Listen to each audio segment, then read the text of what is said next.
এটা ছিল আমার গতকালের মানে রবিবার সন্ধেবেলার ব্লগ। কালকে সন্ধেবেলায় আমরা পৌঁছে গেছিলাম নিউ টাউন হস্তশিল্প মেলায়। যদিও তিতানের এক্সাম চলছে, কিন্তু গিয়েছিলাম কারণ মাঝখানে তো 2 দিন ছুটি পেয়েছে, আর ওর আজকে মানে সোমবার ওর ম্যাথ এক্সাম, সেজন্য ওটা নিয়ে তো খুব একটা অসুবিধা নেই ওর। আর কালকে সন্ধ্যাবেলা ও খুব ভালো করেই প্র্যাকটিস করে নিয়েছে ওর বাবার কাছে সকালে বসে ম্যাথটা, আর সেই জন্য ওর মোটামুটি সিলেবাস তো সবই কমপ্লিট।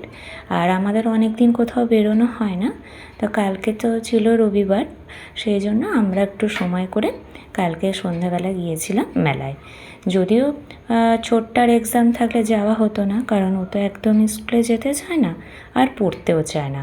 ছোটোটার এক্সাম নেই বলে সেই জন্য আমরা কালকে একটু বেরোতে পেরেছি। আর এখন হচ্ছে আজকে মেলাটা 3 দিন হলো। তো এর প্রথম দিকে যাওয়ার কারণ হচ্ছে একটাই, প্রত্যেক বছর আমি মাঝামাঝি টাইমেই যাই, আর এবার আমি একটু প্রথমে গেলাম। তার কারণ হলো কেমন দাম থাকে সেগুলো একটু জেনে নিলাম প্রথম দিকে, আর যাব একদম মেলাটার শেষ দিন, যেদিনকে মেলাটা শেষ হচ্ছে, গিয়ে দেখব যে ওরা দামের কি তফাৎটা থাকে প্রথম দিকে আর একদম শেষ দিনে।